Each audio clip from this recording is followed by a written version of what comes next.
যখন ওই ভর্তি পরীক্ষা হয়েছে ঢাকা বিশ্ববিদ্যালয়ে, তখন তারা রেগুলার ওখানে লিফলেট বিলি করেছে, ছাত্রছাত্রীদের হলের সিট গুলো খুঁজে বের করে দিয়েছে, তাদের ঢাকায় অনেকে মেসে মেসে থাকার সুযোগ করে দিয়েছে। সবগুলোই তো আমরা দেখতে পাচ্ছি, দেখবো না কেন?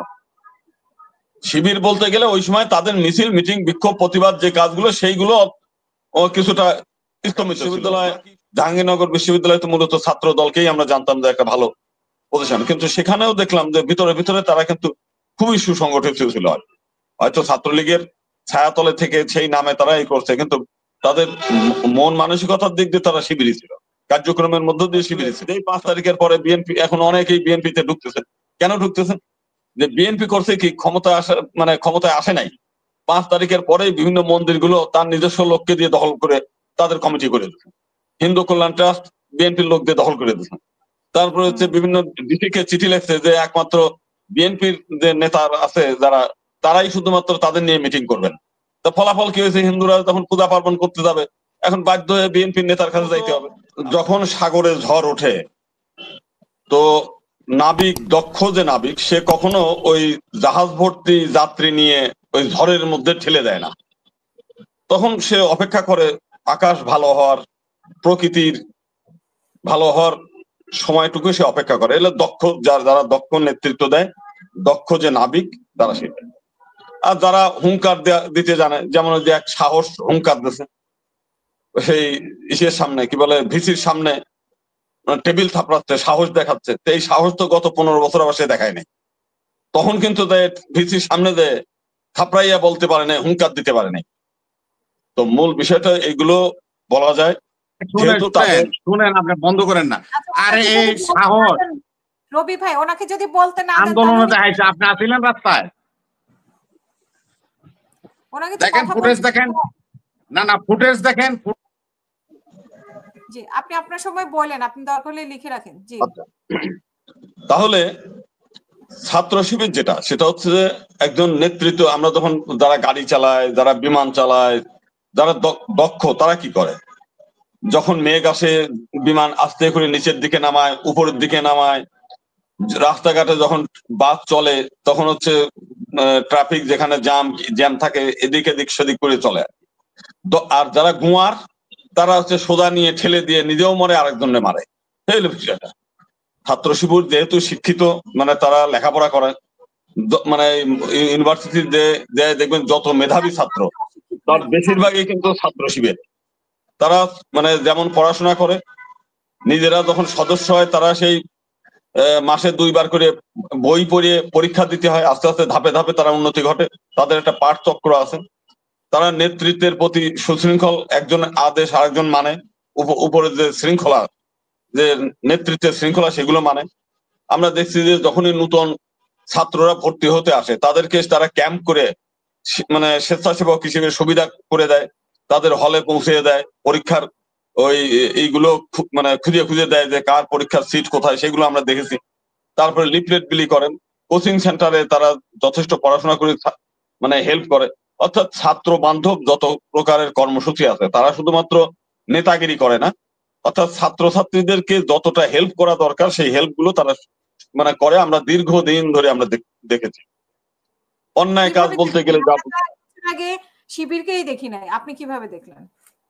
কেন দেখবেন না কেন? আপনি যখন ভর্তি পরীক্ষা হয়েছে ঢাকা বিশ্ববিদ্যালয়ে, তখন তারা রেগুলার ওখানে লিফলেট বিলি করেছে, ছাত্রছাত্রীদের হলের সিট গুলো খুঁজে বের করে দিয়েছে, তাদের ঢাকায় অনেকে মেসে মেসে থাকার সুযোগ করে দিয়েছে। সবগুলোই তো আমরা দেখতে পাচ্ছি, দেখবো না কেন?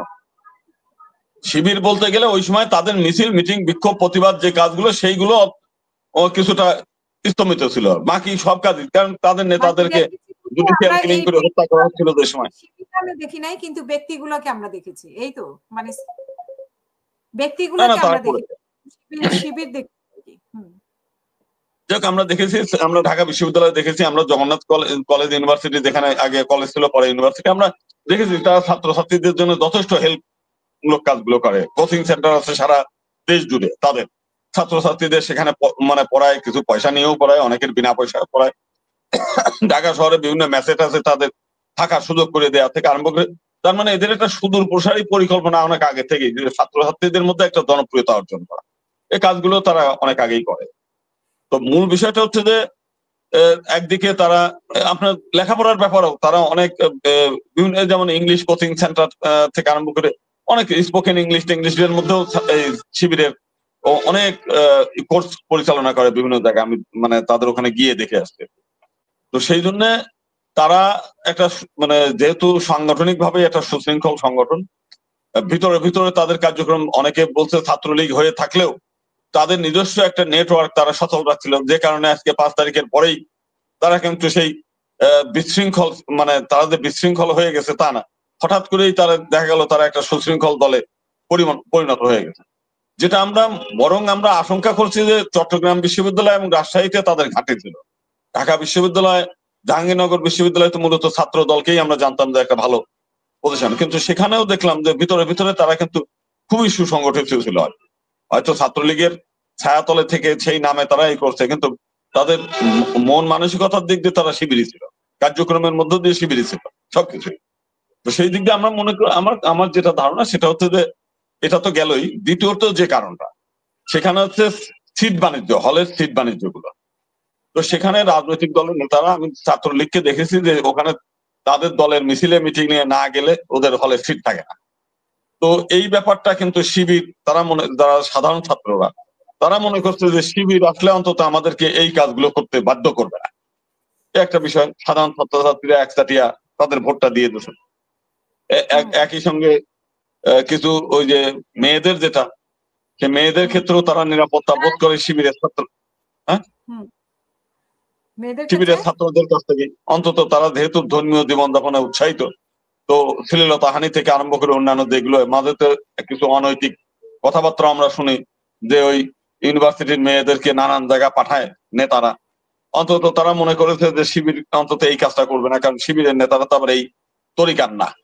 তো সব দিক দিয়ে নানা কিছু মিলেই, এবং একই সঙ্গে তাদের যে পলিসি যে শিবির নামে তারা কোনো ইলেকশনে আসে নাই, তারা সেই ছাত্র ঐক্য নামে ইলেকশনে আসছে। তাতে হয় কি, অন্যান্য যে সমস্ত সংগঠন শিবির নামে একটু অ্যালার্জি আছে তারাও এখানে ভোট দিতে স্বাচ্ছন্দ্য বোধ করেছে। এবং নির্বাচনের পরেও আমরা দেখলাম যে তারা সেই বুদ্ধিজীবীর যে ওই সেখানে গিয়ে তাদের সম্মান, মুক্তিযোদ্ধাদের সম্মান জানাইতে, তারপরে সাবেক যে সমস্ত ছাত্র ভিপি ছিল তাদের বাড়িতে গিয়ে কিংবা অফিসে গিয়ে তাদের কাছে শুভেচ্ছা বিনিময় করেছে। তারা যদি এত মানে আকর্ষণীয় কাজ করে থাকে, এত কিছু করে থাকে, তাহলে জগন্নাথ হল থেকে তাদেরকে কেন ভোট দেওয়া হয়নি? আচ্ছা, জগন্নাথ হলের বিষয়টা দেখেন, জগন্নাথ হলে তো মূলত সবই তো ছাত্রলীগের আন্ডারে ছিল এসের দিকে। আর হিন্দুদের একটা বিষয়টা হলো যে রাজনৈতিক দলগুলো হিন্দুদেরকে ভিকটিম বানিয়ে, ওই যে বনসাই আছে না, গাছগুলোকে বনসাই করে রাখা ছেটে ছেটে, তো আওয়ামী লীগ দীর্ঘ সেই 1954 সাল থেকে হিন্দুদেরকে বনসাই করে রাখা, এদের নিজস্ব কোনো মেরুদণ্ড বলে কিছু নাই। তো তারা যখনই আওয়ামী লীগ চলে গেছে সঙ্গে সঙ্গে বিএনপি এসে ক্যাপচার করে নিয়েছে। তারা মনে করছে এই হলে থাকতে গেলে আমাকে রাজনৈতিক দলের ছত্র ছায়া ছাড়া, তাদের ভোট দেওয়া ছাড়া আমি হলে সিট পাবো না, আমাকে বাইরে চলে যেতে হবে। তো সাধারণভাবে ধরেই নিয়েছিল যে এবার বিএনপি ছাত্র সংসদে জিতবে, এই মানসিকতা ছিল, যে কারণে তারা ছাত্র দলকে একটা পদে অন্তত ছাত্র দলকে ভোট দিচ্ছে, আর বাকিগুলো তো নিরপেক্ষ স্বতন্ত্র হয়ে গেছে। মূলত এই মানসিকতা। তারা যদি আগের থেকে বুঝতো যে এইরকম একটা ঘটনা ঘটবে, আপনি দেখতেন যে 50-50 আবার ভোট চলে যায় অন্যদিকে। তার কারণটা হচ্ছে ওখানে একজন চাকমা একটা ছেলে, সে কিন্তু এই জগন্নাথ হল থেকেও সে শিবিরের প্যানেলে ইলেকশন করেছে, সেখানেও 70টা ভোট পেয়েছে।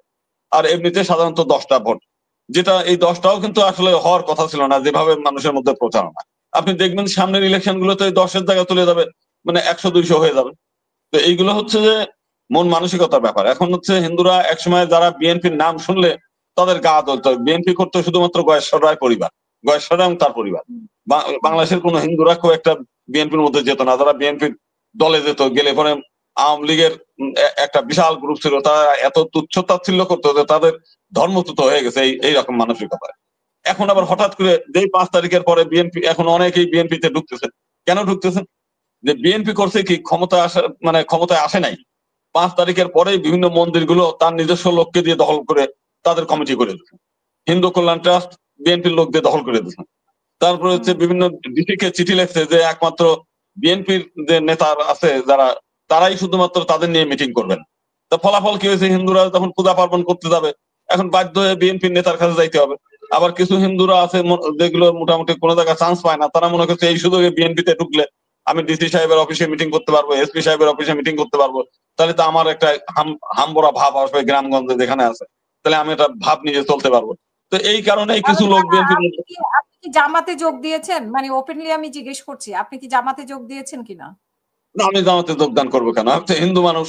আমরা কোন, আমি নিজে হচ্ছে একটা মানে অরাজনৈতিক দলে কথা বলতে হবে, জামাত তাহলে একটা সুবিধা আছে, জামাত ভবিষ্যতে মানে ক্ষমতায় যেতে পারে যেভাবে না, আমরা দেখছি। এটা আমি বলি, আমি একসময় বিএনপির অনেক গুণগান গাইছি, কিন্তু এখন যখন দেখলাম যে বিএনপিরা আমাদের মন্দির দখল করে ফেলতেছে, হিন্দু কল্যাণ ট্রাস্ট দখল করে ফেলতেছে, সেখানে এক তপন মজুমদার নামে এক ভদ্রলোক জীবনে কোনোদিন কি দেখি নাই, সে হিন্দু কল্যাণ ট্রাস্টের ভাইস চেয়ারম্যান হয়ে একবার সবাই খবরদারি করে। সেখানে আর এক বিএনপির এক নেতা আছে বিজন কান্তি, সে যায় দেখলাম যে বিভিন্ন হিন্দুদেরকে ধমকাচ্ছে উল্টাপাল্টা, সে মনে হচ্ছে সে দেশের প্রেসিডেন্ট হয়ে গেছে। মানে এই যে ভামবরা ভাব, এর ফলে এই আমরা তো আর কারোর ভাত মানে ভাতও খাই না, কারো অধীনেও আমরা চলি না, কারো বেতনভুক্ত কর্মচারী না। তো এই সমস্ত বিএনপির নেতাগুলোর এই সমস্ত অসদাচরণ এবং তাদের আপনি বক্তব্য রাখছেন, জামাতের সমাবেশে আপনি যাচ্ছেন, আবার জামাতও জামাতের কারণ আমি প্রেস ক্লাবে বিএনপির মিটিং এ বক্তব্য রাখলাম, তারপরে না আগে প্রথমে ইসলামী আন্দোলনে বক্তব্য দিয়েছি, পরে জামাত ডাকছে, জামাতে ওখানে বক্তব্য দিয়েছি, এরপরে বিএনপি আমাকে ডেকেছে